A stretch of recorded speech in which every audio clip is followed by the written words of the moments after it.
Hello my friends, Birdman316 here. I bought this kit, a while back, maybe about a month ago or so. Let's get right here where you can see the part number and all that stuff. I know it's on the other side of the light, but you should still be able to see the part number. This kit here comes with, let's see, 1.5 inch wide tires. But I have some Jaycos that are 2 inches wide. Let me tell you something real quick about this body right here. This body right here will not be put on this car because I'm going with a Barracuda body. You notice right here at the back, see where the 1.5 inch tires are well under the fender. Now I checked. The Barracuda body is a little bit wider than this one. So I know good and well those 2 inch foamies are going to fit up under the back of everything.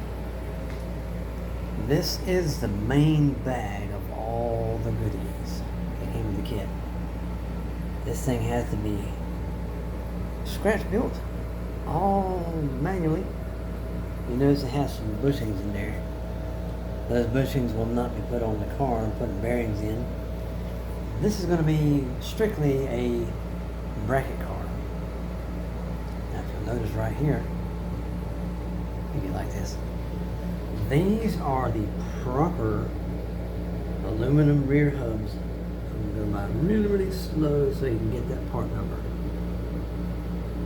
In case you guys ever want to build you one of these, don't use the stock cheesy hubs that come with the kit. There's one of them right there, a little cheesy plastic hub.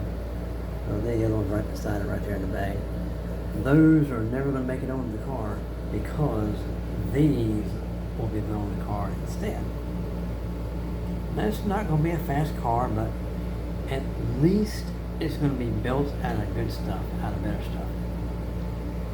Here is the instruction manual right here in this goody sleevey bag there.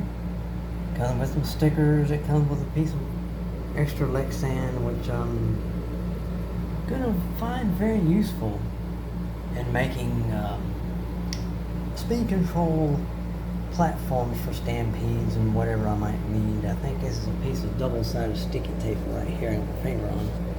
That's how the steering servo is going to be mounted, because it's not going to hurt anything and it's going to be alright.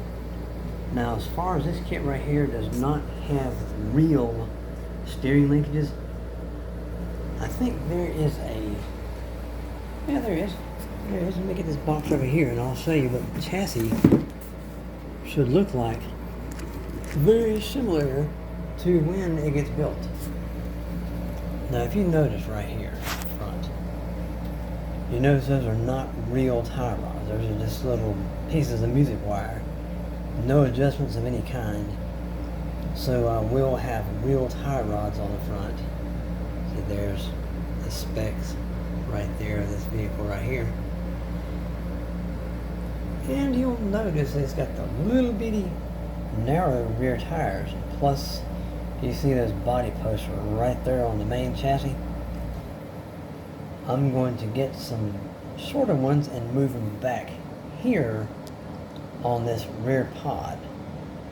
My Focus just left and it came back. That's amazing. But this one's going to be strictly a bracket car.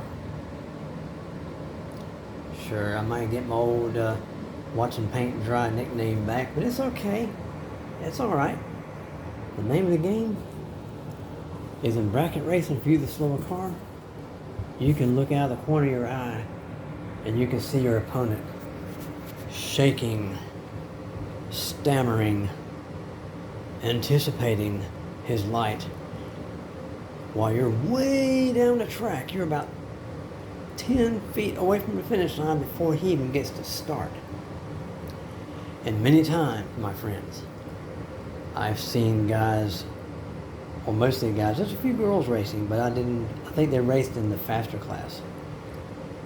But my opponent that I had, 8 out of 10 would be oh no, boom, and they would red light.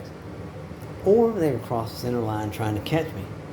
So either way, hey, that's how it goes in bracket racing. It always pays to be the slower car. Now, I have been on the other side of the spectrum before. I have been the faster car. I've never knocked on plastic or metal or water or wood. I've never red lighted due to me being the faster car, but you have to really, really pay attention to your side of the light. You have to really, really concentrate. But anyway, guys, this is in kit form. It's basically a bag of pots. It's going to take a little bit of time, get everything all sorted out, and good thing I got the instructions here to precisely tell me where everything's supposed to go. If you'll notice right here on this page right here, that's the front axle right there. The wheel is held on by a circlip. Now this part that has a clip on it goes in from the back on the steering block. You can't really tell on this page here because the steering blocks have not been put on yet, but anyway. I've made several cars like that, and that's simply a hinge pin. You just slide it through the back of the steering block, put your wheel on, space it correctly, and then snap an E-ring on the outside, or a circlip, or E-clip, or whatever it's called. C-clip, E-clip, I don't know, but anyway, that's a good idea. So you won't have to worry about any wheel nuts backing off or losing off or falling off or whatever.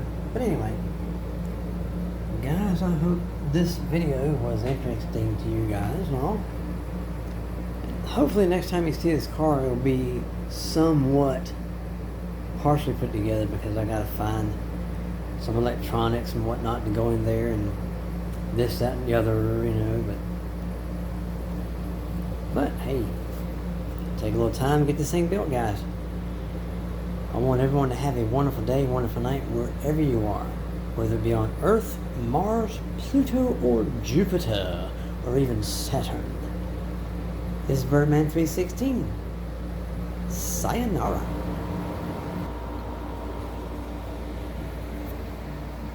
Alright, hey guys. Birdman 316 here. Here is an update of the Pro Mod, which is going to be a bracket car. So I've got the front end basically on there, the basic parts and pieces. I just need to get my servo right here and make my tie rods. You see those axles I was telling you about. That little groove right there for these to hold the wheels on the front. Those clips right there. Yeah, these body mounts will not be used. Here are the rear hubs I'm using. About half the stuff in this bag right here I will not be using. I'll be using the axle, and that's it, because I'm using these hubs.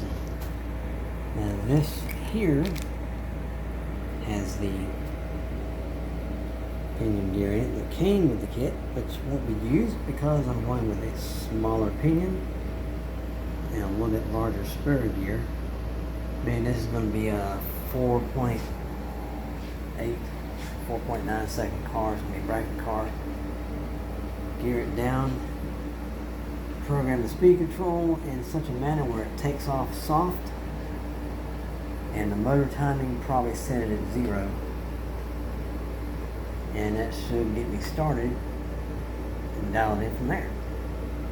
These are the front wheels. Check those things out. The skinnies there. Check it out. Look how little that thing is. Like rubber bands on the axles, on the wheels I meant. Here's what I'm talking about. These wheels and tires on the right are the ones that came in the kit. These are the ones I'm putting on here. Technically, I guess you could say those on the right, if you're wanting to go fast, the less you have on the ground, I guess the lighter it is and the faster it goes.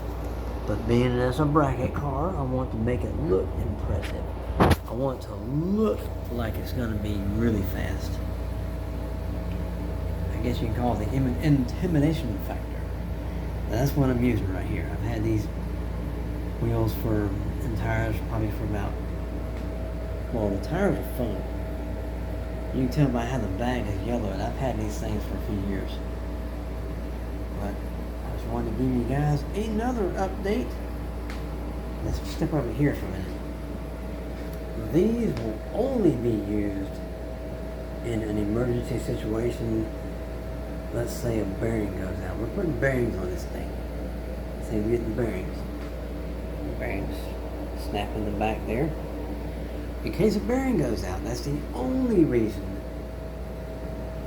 we'll temporarily use one of those. We'll keep them around just for spares. But anyway, guys, that is where we are now. This is Birdman 316. I want everyone to have a wonderful day, wonderful night, wherever you are. Sayonara.